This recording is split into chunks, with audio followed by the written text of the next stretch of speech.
Hey YouTube, Kira Qualia here, bringing you all an update to my Eugene Dragon Empire Cardfight Vanguard Overdress deck profile for post-Advanced of Intertwined Stars. This was probably considered one of the weakest decks for D format, just with the overall support that it had gotten. It wasn't really enough to compete with a lot of the other decks, with its main focus being retiring a bunch of different rear guards and then gaining different card skills based on when you retire those cards. We did get some much better support in Advanced of Intertwined Stars that definitely did help with the play style of the deck, giving you draw power along with just consistent grade 2 and 1 rear guards to help with the overall play style of the deck. Very, very happy with the results of the update. So let's go ahead and get started with the deck profile.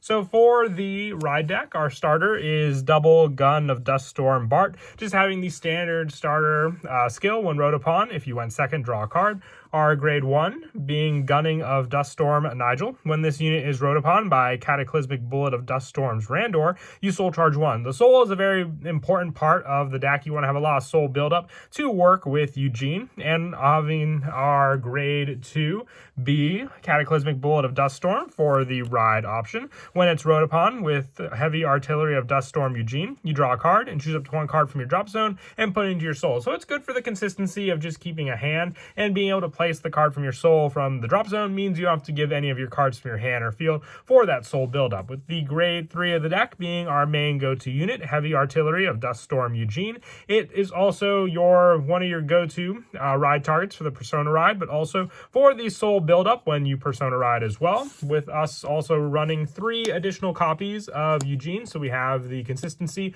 for the Persona ride. On Vanguard Circle, once per turn, you rest 2 rear guards, choose one of your opponent's rear guards, retire it, and this unit gets plus 10,000 till end of turn. And also on Vanguard Circle, once per turn, if your opponent's rear guard was retired this turn, you can Soul Blast 5, look at the same number of cards from the top of your deck as the number of your opponent's open rear guard circles, choose any number of those units from among them, put them onto your rear, and then put the rest in your soul. So being able to build up the soul again so you can use Eugene again is very, very helpful there. But being able to rest your rear guards also gives you options to replenish those rear guards, or at least use their own card skills before you call over them, because a lot of them can be put into the soul to use their own card skills as well. For the additional grade 3 we run in the deck, I also run 3 Penetrate Dragon Tribash. This card can be one of the potential cards you rest with your Eugene, because then you can also put it into the soul with its own card skill. When your Vanguard attacks, if your opponent has 2 or less rear guards, put this unit into your soul, choose one of your Vanguards, and it gets critical +1 until end of that battle. So if you retire with Eugene and clear up a good number of those rear guards, you'll be able to use Tribash to also build up your soul, but also giving your Eugene Vanguard an additional critical is pressure needed to go up against your opponent, so they at least guard the Eugene attack. Then if you reveal a critical trigger with your drive check, having a Vanguard that can't be hit, but also a rear guard that can provide additional pressure. And that's where Tribash definitely does come in handy. And it also helps with that soul buildup, like I said. So then you can use the Soul Blast for your Eugene again, having that option to call for more and more open rear guards. For our grade 2s, the newest grade 2 we run in the deck from set 3 is Howitzer of Duststorm Dustin. When this unit is placed on rear guard, if your Vanguard is Heavy Artillery of Duststorm Eugene, you put a card from your hand to your soul, draw a card, choose one of your opponent's grade 2 or greater rear guards, and retire it. So grade 2 or greater helps to take out some of the front row. It also helps to build the soul. Replenishing your hand with a draw with the card you did put into your soul means if you have some cards that don't help with a lot of your setup, you can at least set them up in your soul with Dustin, also giving you that additional plus pressure. And on rear guard, when this unit attacks, you Soul Blast 1, and it gets plus 2,000 to end of battle for each of your opponent's open rear guards. This is really only used if you need to hit your opponent with this card. You really want to save the soul for Eugene most of the time, which is what this card is used mostly for. Its first card ability, but other than that, you have the option to Soul Blast with this card if you do need to hit against your opponent. Most of the time, they'll have a clear field, so you can potentially hit 10,000 power with this card alone. With the next of the grade 2s being 4 Strong Fortress Dragon Gilbray Brachio. On rear guard, if your Vanguard is Heavy Artillery of Duststorm Eugene, you can Soul Blast 1, rest this unit, choose one of your opponent's rear guards, and retire it. So it's another way to retire with this card. You do have to use a Soul Blast, but there's a lot of ways to build up the soul in this deck. And on rear guard, at the beginning of your battle phase, if your opponent has 1 or less rear guards, you can stand this unit, and this unit gets plus 5,000 power until end of turn. So if you don't use the retire, you can still have Gilbray Brachio be rested with your Eugene, and then restand it when your Eugene Eugene Vanguard attacks with that battle phase, having your opponent have one or less rear guards to stand this option. So you can use it for the cost for Eugene and then restand it, being able to at least attack with a card you invested for that rest. I run 4 of it, so you have the retire option with it if necessary, but it's mostly used also for that restand pressure. That's it for the grade 2s. Moving on to the grade 1s. I still like running the 4 drag Overdress on rearguard. If your opponent's rearguard was retired this turn, you can counterblast 1, perform one of the following. It can have this unit get plus 10,000 until end of turn, or you can put it into your soul and choose one of your opponent's grade 2 or greater rearguards and retire. Along with the additional retire power,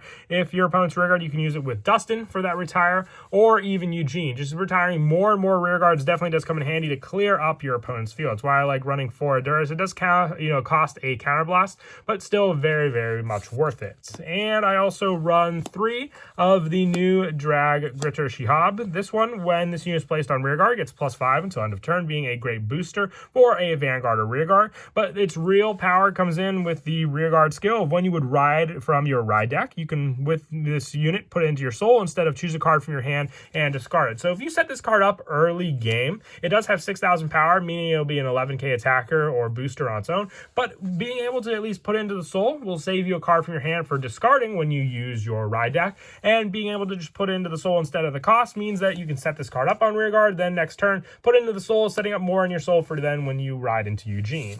For some of the lower numbers, I also run 2 of the Stealth Fiend Shigamamango. With this card on rearguard, when your opponent's rearguard is retired during your main phase, retire this unit. Look at the top card of your deck, and you may call it to a unit from among them to rear. If you do not, put it the rest into your soul. So I wish this card went into your soul instead of retire. It would definitely make it a better card in the deck. I run 2 of it, though. You can run some of the other newer cards instead of this card if you want as additional options for cards to put into your soul with Eugene. There are plenty, including the new double rare shield card, if you want to try it out. It's just player preference on what you want to run. It helps to just sift through more of the cards you run in your deck to call out better cards on the field to use. With the last of our grade 1s being 4 of the Twin Buckler Dragon, just the Sentinel of choice, being able to have the non-discard cost when you have less cards in your hand using this card. Great to guard against your opponent's Vanguard, and then saving that last Sentinel to block a rearguard attack if it has an additional critical, or if your opponent does get an overtrigger and you're at 5 damage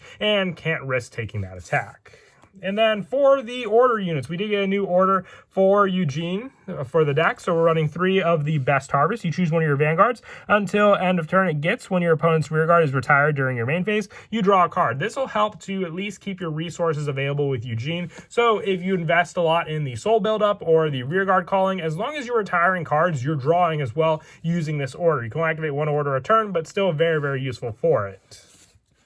And that's it for the orders. Moving on to the triggers, I run 7 critical. It's just good pressure with Eugene. 4 of the new Burning Flail Dragon for the soul buildup as well. Very, very useful in this deck. And 3 of the Conduct Spark Dragon, with the next trigger option being 4 front trigger, Blaze Maiden Parama. I just like the pressure with our rear guards as well, so we can at least hit some cards against our opponent to use. With the heal being 4 White Light Dragon, Peria Solus. Just more fitting, I would say, with the deck, and it's older Dragonic Empire-like playstyle. And our Overtrigger being the Drag Veda. For the restand pressure, it definitely does come in handy with any Dragon Empire deck we play it in.